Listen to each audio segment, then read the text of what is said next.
కాలంలో కరోనా వేరియంట్లు కాదు కానీ వారు దేశం మీదకి రాజ్యాలు దండెత్తి వచ్చారు. ఎక్కడ చూసినా భయంకరమైన యుద్ధాలు, ఎక్కడ చూసినా పిల్లల దగ్గర నుండి పెద్దవాళ్ళ వరకు చనిపోతా ఉన్నారు. మరణ ఛాయలు ప్రవేశించాయి.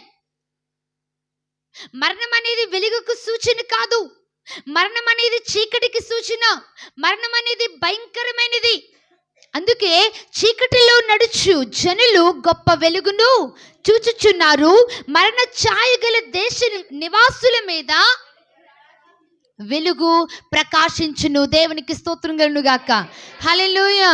ఆ మరణ ఛాయ గల దేశముగా మారిపోయింది యూదా దేశం. ఆ మరణ ఛాయ గల పరిస్థితులుగా మారిపోయాయి, చీకటి పరిస్థితులుగా మారిపోయాయి, చీకటి గల నివాసులుగా మారిపోయారు. వారి కుటుంబాల్లో చీకటి సమాధానం లేదు, వారి యొక్క బ్రతుకుల్లో చీకటి సమాధానం లేదు. అప్పుడు యెషయా ప్రవచిస్తూ ఉన్నాడు. ఏమని అంటే, ఈ మరణ ఛాయ గల దేశ నివాసుల మీద, వారి యొక్క గుడారములలో, వారి యొక్క నివాసాలలో, వారి యొక్క ఆ యొక్క వ్యక్తుల మీద వెలుగు ప్రకాశించును. దేవునికి స్తోత్రం కలుగును గాక. హల్లెలూయా. చీకటిలో నడుస్తున్న జనులు ఎవరైతే ఉన్నారో, మరణకరమైన పరిస్థితుల గుండా వెళ్ళబడుతున్న వారు ఎవరైతే ఉన్నారో, భయభీతులైపోయిన వారు ఎవరైతే ఉన్నారో, భయక్రాంతులుగా ఉన్న వారు ఎవరైతే ఉన్నారో, వారి జీవితాలలో వెలుగు ప్రకాశించును అని చెప్పి యెషయా ప్రవచిస్తూ ఆ వెలుగు ఎవరో కింద చెప్తా ఉన్నాడు. దేవునికి స్తోత్రం కలుగును గాక. హల్లెలూయా.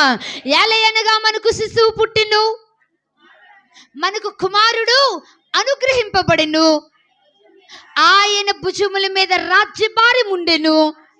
ఆయన ఎవరు అనంటే ఆశ్చర్యకరుడు. దేవునికి స్తోత్రం కలుగును గాక. హల్లెలూయా. హల్లెలూయా. వెలుగు ప్రకాశిస్తుందట.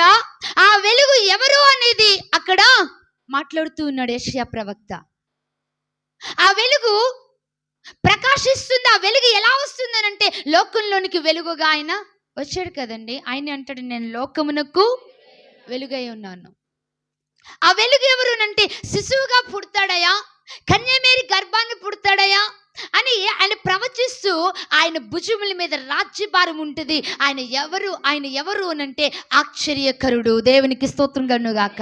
హల్లెలూయా. ఈనాడు కూడా ఈ వాక్యం వింటున్న ప్రియమైన సహోదరి సహోదరుడా, మన జీవితాల్లో కూడా చాలా మంది కుటుంబాల్లో, చాలా మంది జీవితాలలో, ఇంకా మార్పు లేని వారి జీవితాలలో, ఇంకా లోకములో మగ్గిపోతున్న వారి జీవితాలలో చీకటి ఇంకా ఉంటూనే ఉన్నది. చీకటి ఇంకా ఉంటూనే ఉన్నది.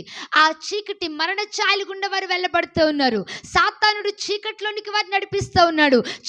సాతానుడు మరణ ఛాయలను అనే ఆ యొక్క భయంకరమైన పాపాన్ని కమ్ముకుంటా ఉన్నాడు. ఆ సాతాను యొక్క నీడలోనికి వెళ్ళిపోతున్నారు చాలా మంది.